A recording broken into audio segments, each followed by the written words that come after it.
વિદ્યાર્થી મિત્રો, અને આગલા વિડીયોની અંદર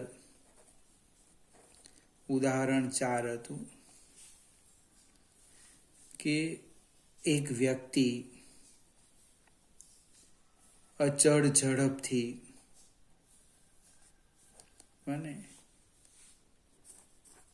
બહિર્ગોળ અરીસાની તરફ જઈ રહ્યો છે.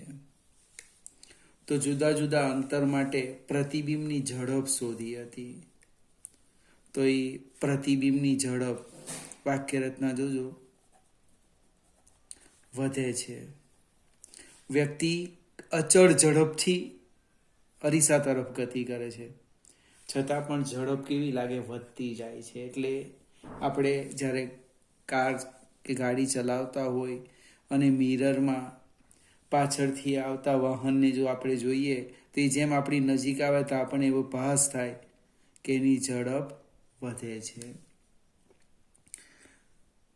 એ તમને ગઈકાલે મેં કીધું હતું, ગણતરી કરીને મને જવાબ મોકલાવજો. લગભગ 3 વિદ્યાર્થીએ મોકલાવ્યો હતો. 5મો એક્ઝામ્પલ, ઉદાહરણ 5. પૃથ્વીને પોતાની ધરીને અનુલક્ષીને એક પરિભ્રમણ કરતા 24 કલાક લાગે છે. સમય કંઈ આપ્યો છે? એક ભ્રમણ માટેનો 24 કલાક. તો પૃથ્વી પરથી સૂર્યને જોતા તેને 1 ડિગ્રી જેટલું શિફ્ટ માટે કેટલો સમય લાગશે? હવે એક ભ્રમણ પૂરું કરે એટલે 360 ડિગ્રી શિફ્ટ થતા લાગતો સમય આપણે લખી દઈએ 24 × 60 મિનિટ. 360 ડિગ્રી જેટલું શિફ્ટ સ્થાનાંતર કરવું હોય, કોણીય સ્થાનાંતર, તો આટલી મિનિટ લાગે. તો આપણો પ્રશ્ન જે હોય તે 1 ડિગ્રી શિફ્ટ માટે કેટલો સમય લાગે? એટલે સમય બરાબર 24 × 60 છેદમાં 360. એટલે લગભગ આ એક નીકળી જાય, 6 × 36, 6 × 4 મિનિટ આવશે. 1 ડિગ્રી શિફ્ટ માટે 4 મિનિટ. લગભગ આગળ એક વખત આ ઓબ્જેક્ટિવમાં પૂછાઈ ગયું છે. કોણીય સ્થાનાંતર યાદ રાખો, 360 માટે આટલા કલાક, મિનિટ અથવા સેકન્ડ. તો આ એકમ જરા જોઈ લેવાનું. સેકન્ડ કે મિનિટ હોય તો એને ડિગ્રીમાં ફેરવી દેવું. 6થું ઉદાહરણ. હવામાં રાખેલા એક બિંદુવત ઉદ્ગમમાંથી પ્રકાશ એક કાચની ગોળીય સપાટી કે જેનો વક્રીભવનાંક અને વક્રતા ત્રિજ્યા આટલી છે તેના પર આપાત થાય છે. ગોળીય સપાટીથી પ્રકાશ ઉદ્ગમ 100 સેન્ટીમીટર દૂર છે. પ્રતિબિંબ કયા સ્થાને રચાશે? માત્ર સમજવા માટે પ્રયત્ન કરીએ. આપણે આ એક વક્રીભવનકારક વક્ર સપાટી લઈ લઈએ. આ એની અક્ષ લઈ લઈએ. અહીં એક બિંદુવત વસ્તુ મૂકી છે O. એનું જે અંતર છે એ U તમને આપ્યું છે. U -100 centimetre. માઇનસ કેમ? તો કે આપાત કિરણ આમ જવાનું અને માપવાના તમે આમ. ત્યાર પછી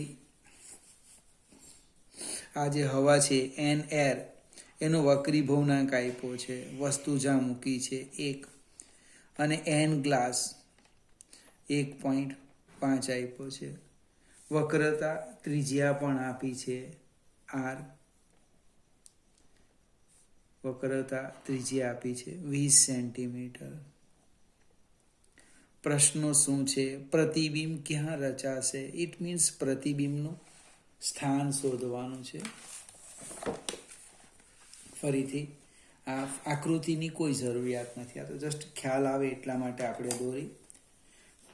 વસ્તુ અંતર આપ્યું છે, વક્રતા ત્રિજ્યા, અને જે માધ્યમમાં વસ્તુ મૂકેલી છે એનો વક્રી ભવનાંક, અને જે માધ્યમમાં પ્રતિબિંબ મળે એનો વક્રી ભવનાંક આપ્યો છે. હવે વક્રીભવન માટેનું જે સમીકરણ છે એ યાદ કરીએ. -n1/u વસ્તુ અંતર હોય એની ઉપર શું આવે, વસ્તુ જે માધ્યમમાં મૂકી છે એનો વક્રી ભવનાંક, વત્તા n2/v બરાબર n2 -n1/r. કિંમત મૂકી દઈએ. અહીં એર લખીએ, n air, n glass, glass air, ખ્યાલ આવશે ને. 1 2 લખવું જોઈતું હતું, અહીં n એર ને n ગ્લાસ લખ્યા છે. -1/-100 વત્તા 1.5/v બરાબર 1.5 ઓછા 1/20. આ માઇનસ માઇનસ પ્લસ થઈ જશે, એટલે કે 1/100 વત્તા 1.5/v બરાબર 0.5/20. આને સામે લઈ જઈએ. 1.5/v બરાબર 0.5 ગુણ્યા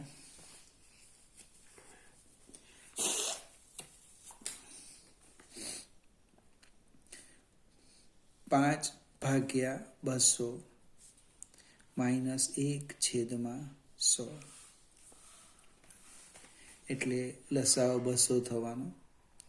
1.5/v બરાબર 5 ઓછા 2/200, અને સાદું રૂપ આપીએ. હવે આ તો સરળ થઈ ગયું. 1.5/v બરાબર 3/200. તો v અહીં સાઈડ પર લખી દઈએ. v બરાબર 1.5 × 200 ડિવાઈડ બાય 3, એટલે 1 મીંડું નીકળી જશે. 15 × 300/3 એટલે લગભગ આવવાના 100 સેન્ટીમીટર. પ્લસ છે, પ્લસ પ્લસ શું કે પ્રતિબિંબ ક્યાં મળે, આ n2 વક્રી ભવનાંક વાળા માધ્યમમાં 100 સેન્ટીમીટર અંતરે. આવી પ્લસ આવ્યા એટલે આ બાજુ માઇનસ આવતો તો પ્રતિબિંબ આ બાજુ આવતું. આગળ જઈએ. ફરીથી દાખલો બરાબર સમજવાનો. કિંમત બદલે કોઈક બીજી વસ્તુ આપે, જે હોય તે આપણે તકલીફ પડવી જોઈએ નહીં.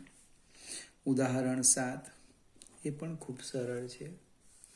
એક જાદુગર તેના પ્રયોગમાં એક પ્રવાહીમાં રાખેલા કાચના લેન્સ, જેનો વક્રી ભવનાંક આપેલો છે, તેને અદૃશ્ય કરે છે. તો પ્રવાહીનો વક્રી ભવનાંક કેટલો હશે? શું આ પ્રવાહી પાણી હોઈ શકે? હવે આમાં ગણતરી જેવું કંઈક છે નથી. n ગ્લાસ 1.47 છે, અને કોઈક લિક્વિડ છે, એનો વક્રી ભવનાંક આપણે શોધવાનો છે.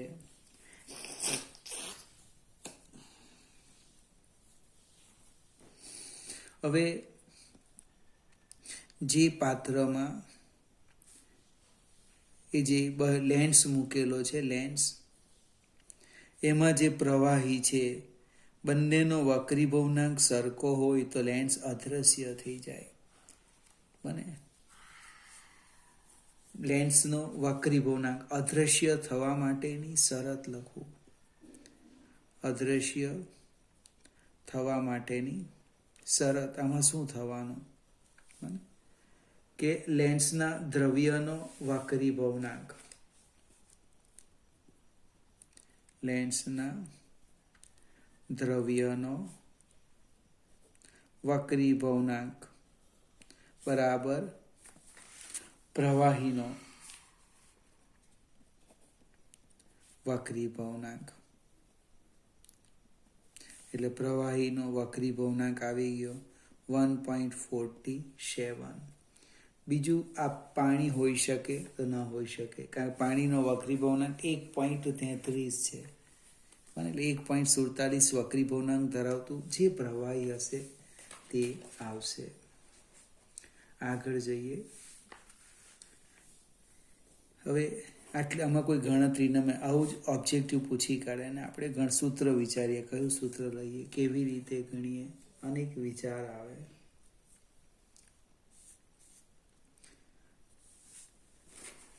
એટલે માત્ર સમજવા પ્રયત્ન કરો.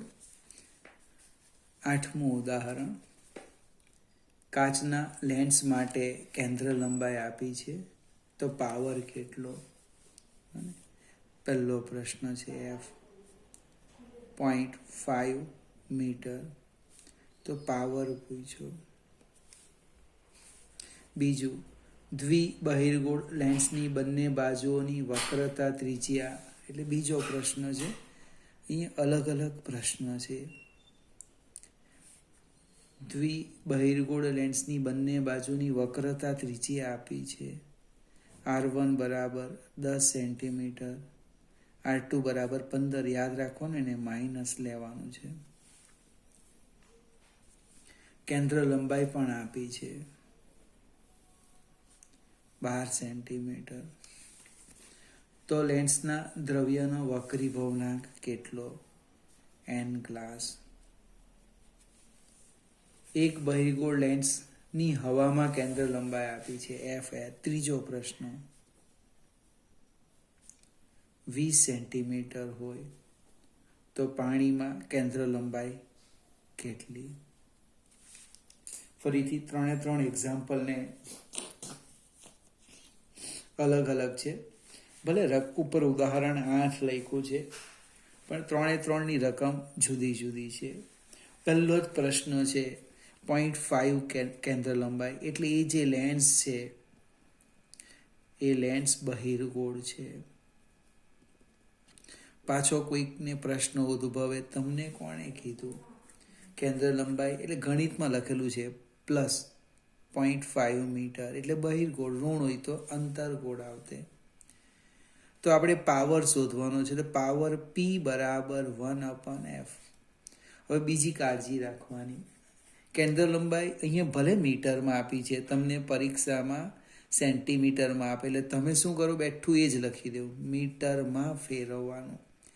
એટલે P બરાબર 1/0.5, 10/5, એટલે પાવર આવી ગયો +2 ડાયોપ્ટર. બીજો પ્રશ્ન છે કે દ્વિબહિર્ગોળ લેન્સની વક્રતા ત્રિજ્યા કેન્દ્ર લંબાઈ આપેલું છે. હવે એને હવામાં મૂકવાના છે, તો એના દ્રવ્યનો વક્રીભવનાંક શોધવા કીધો. જસ્ટ હમણાં જ આપણે એક દાખલો ગણી ગયા. વક્રીભવનકારક વક્ર સપાટીનું સૂત્ર. આપણે લેન્સ મેકરની ફોર્મ્યુલા લઈએ. લેન્સ મેકર્સ સૂત્ર 1/f બરાબર n glass divide by n air -1, 1/r1 -1/r2. ફરીથી ખૂબ મજાનું સૂત્ર છે. જો વક્રતા ત્રિજ્યા સરખી હોય, કેન્દ્ર લંબાઈ આપે, હવાનો વક્રીભવનાંક ખબર છે 1, તો n ગ્લાસ શોધી શકાય. એ પણ જોઈએ આપણે.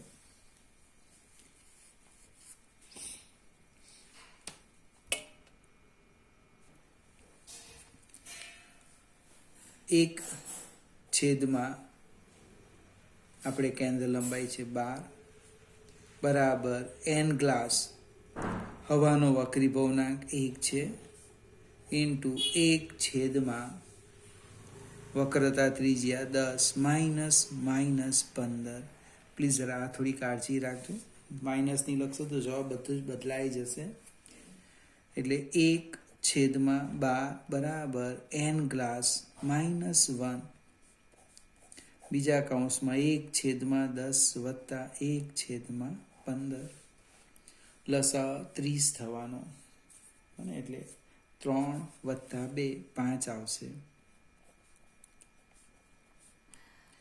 n ગ્લાસ -1 બીજા કૌંસમાં 5, 3 ને 2 5 ભાગ્યા 30, એટલે 1/12 બરાબર n ગ્લાસ -1/6. એક ભૂલ હોય તો જોજો, 6 સામે જવાના, એટલે n ગ્લાસ -1 6/12, એટલે શું થવાનું? n ગ્લાસ 1/2 + 1, એટલે લસાવ લઈએ 2 વત્તા 1 3/2, એટલે 1.5. હવે આમાં નવું શું છે મને કે સાદું રૂપમાં એક તકલીફ પડે લસા લેવાનું, પછી આ ઋણ ભૂલી ગયા, ધારો કે ઓછા લખવાનું, તો અહીંયા વત્તા નહીં થાય, પણ ડાબી બાજુથી જમણી બાજુ લઈ જવાનું, તો એ તો હવે ત્રીજા ધોરણમાં આવે. ત્રીજો પ્રશ્ન એ બી બહુ મજાનો છે.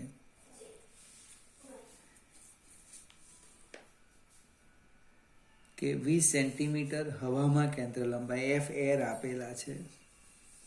તો આપણે એક કામ કરીએ, લેન્સ મેકરની ફોર્મ્યુલા લખીએ ફરીથી.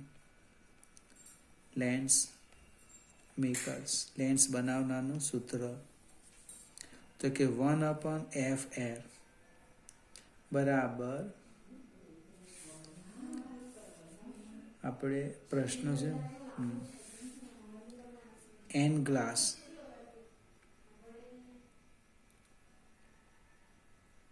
हमने जस्ट लखी गया बाय n air -1,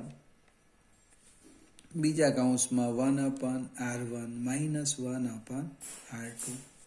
આમાં કિંમત મૂકી દઈએ, 1/12 બરાબર n ગ્લાસ 1.5 -1, છેદ તો 1 છે, 1/r1 -1/r2.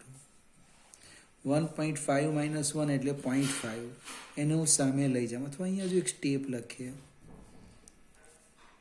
0.5 ગુણ્યા 1/r1 -1/r2. 0.5 ને સામે લઈએ,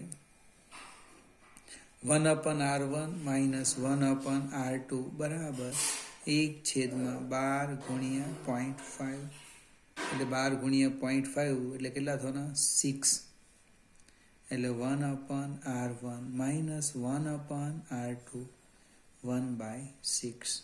આ એક સૂત્ર મળી ગયું. હવે આપણે એ લેન્સ જે છે એ હવાની જગ્યાએ પાણીમાં મૂકીએ. અહીંયા માધ્યમ આપણે લખવાના રહી ગયા, માધ્યમ આપણે શામાં લીધું? હવા. હવે હું વોટર લખી દઉં, પાણી. અને લેન્સને શામાં મૂકવાના? પ્રવાહીમાં. પાણી કે પ્રવાહી? પાણીમાં લખેલું છે. તો 1/f વોટર જે શોધવાનું છે. હવે સૂત્ર જોજો, n ગ્લાસ ડિવાઈડ બાય અવારુથી n એર એટલા માટે લખતા હતા કે હવામાં મૂકે. હવે પાણીમાં છે, પ્રવાહી હોય તો લિક્વિડ લખો, પાણી એટલે વોટર, -1 ઇન્ટુ 1/r1 -1/r2. હવે n ગ્લાસ 1.5 ભાગ્યા 1.33 -1 ઇન્ટુ 1/r1 -1/r2, જસ્ટ હમણાં જ મેળવ્યું 1/6 આવ્યું. 1/r1 -1/r2 બરાબર 1/6. કિંમત મૂકી દીધી આની. આ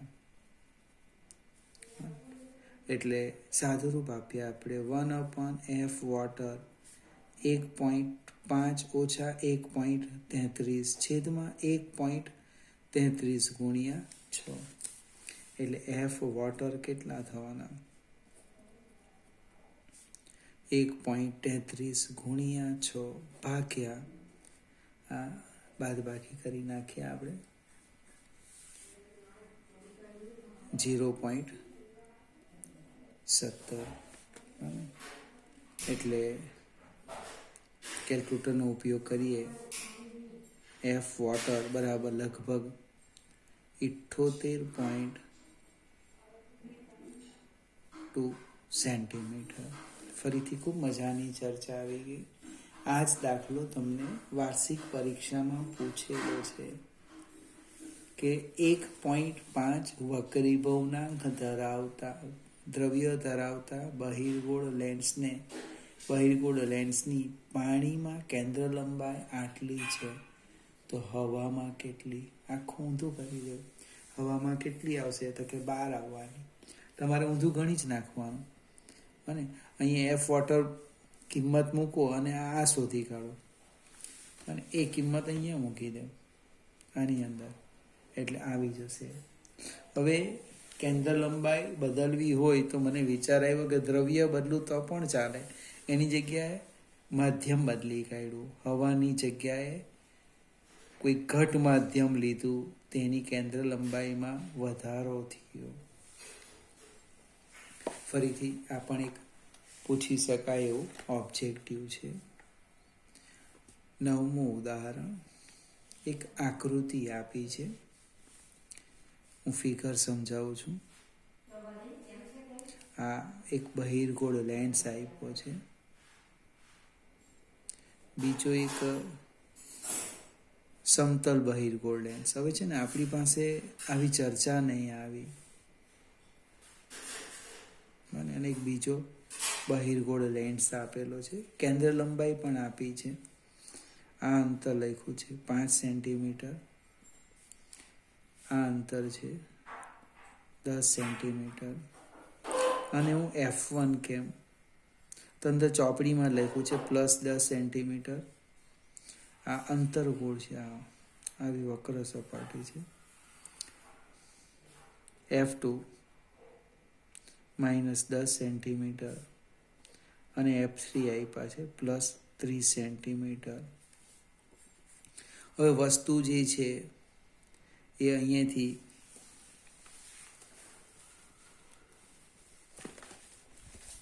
આ જે અક્ષ છે એક કોમન લઈ લઈએ.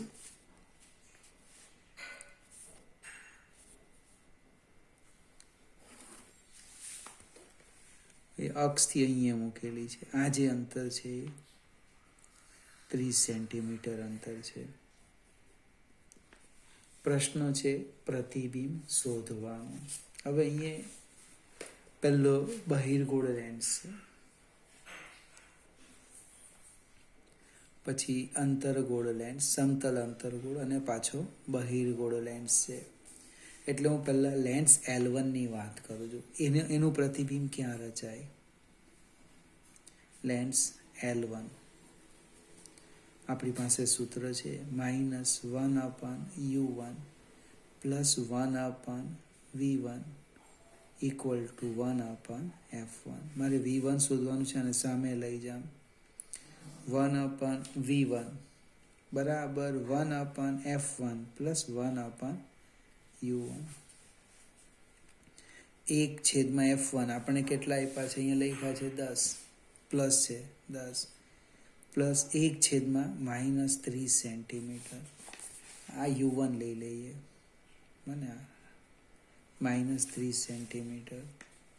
એટલે 1/V1 બરાબર 30. 1/10 - 1/30. લસાઅ 30 લઈએ, 3માંથી 1 જાય એટલે 2, 2/30. એટલે અથવા સ્ટેપ લખીએ. આ 2 કેવી રીતના આવ્યા? 3 - 1 બને એટલે V1 આવી ગયા 15 સેન્ટીમીટર. બરાબર જોજો. હવે આવી ચર્ચા તો આપણે માઇક્રોસ્કોપમાં આવી ગઈ છે. આ જે પ્રતિબિંબ છે એ લેન્સ L2 માટે વસ્તુ તરીકે વર્તે. બરાબર. તો હવે એક્ઝેક્ટ એની બાજુમાં લખું છું લેન્સ L2. જ્યાં L1 લખ્યું છે એની જગ્યાએ લખવાના લેન્સ L2. સૂત્ર લખો -1/U2 + 1/V2 બરાબર 1/F2. હવે 1/v2 બરાબર 1/f2 માઇનસ 1/u2. F2 તો છે પણ U2 સમજાવું.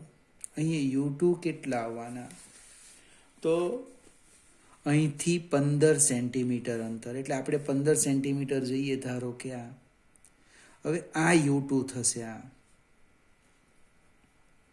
હવે માપવાના કઈ દિશામાં? આપાત કિરણની દિશામાં, એટલે અહીંયા U2 પ્લસ આવે. મને જ્યાં સુધી યાદ છે ત્યાં સુધી આટલો એક જ એક્ઝામ્પલ છે કે જેમાં વસ્તુ અંતર પ્લસ લેવાના. કારણ શું છે? આપણે આ લેન્સ માટે જે સંજ્ઞા પદ્ધતિ નક્કી કરી એ બધાને જ લાગુ પડવાની. આ દિશાના અંતર પ્લસ, તો તમે અંતર આમ માપવાના. હવે આ અંતર 15 છે, એમાંથી 5 કાઢી નાખો, એટલે જો U2 આમ લખાય 15 ઓછા 5 એટલે પ્લસ 10 સેન્ટીમીટર. બરાબર, યાદ રાખજો. આ એક જ એક્ઝામ્પલ છે. કિંમત મૂકું છું 1/f2 1/-10.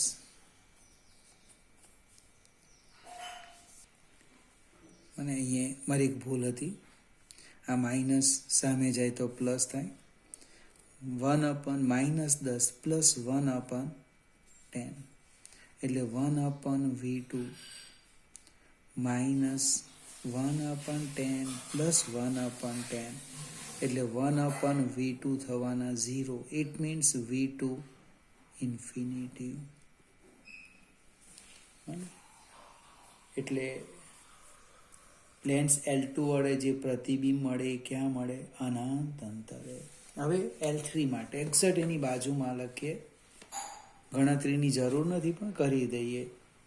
Lens L3. કોઈક મિત્ર ડાયરેક્ટ પણ લખે -1/u3 પ્લસ 1/v3 બરાબર 1/f3. હવે અહીંયા U3 જે છે એ ઇન્ફિનિટિવ છે. લેન્સ L2 નું પ્રતિબિંબ એ લેન્સ L3 માટે વસ્તુ તરીકે વર્તે, એટલે -1/ઇન્ફિનિટી પ્લસ 1/v3 બરાબર 1/30. આ તો 0 થવાનું. કોઈક મિત્ર વિચારે મારે ગણતરી નથી કરવી, તો ચાલશે. કેમ કે જો વસ્તુ અનંત અંતરે હોય તો પ્રતિબિંબ મુખ્ય કેન્દ્ર પર મળે. એટલે આની કેન્દ્ર લંબાઈ 30 સેન્ટીમીટર છે, એટલે મુખ્ય કેન્દ્ર ક્યાં આવવાનું? આ અંતર પણ કેટલું આવવાનું? 30 સેન્ટીમીટર. એટલે આની અને આની ગણતરી કરવી પડે. આ ડાયરેક્ટ લખાય. ફરીથી લેન્સ L1ની વસ્તુ L2 માટે પ્રતિબિંબ, L2ની વસ્તુ L3 માટે પ્રતિબિંબ. આ એક જ એક્ઝામ્પલ છે, લગભગ બહુ જ આગળ અને નીટ કે JEEમાં એકવાર પૂછાઈ ગયો છે. અને એનું કારણ એક આ જ છે, લેન્સ L2 માટે વસ્તુ અંતર એ પ્લસ આવે, બીજું બાદબાકી કરવી પડે 15 ઓછા 5 જે હશે તે પછી. ફરીથી મિત્રો શાંતિથી સમજીને એક્ઝામ્પલ લખીને નોટ તૈયાર કરજો.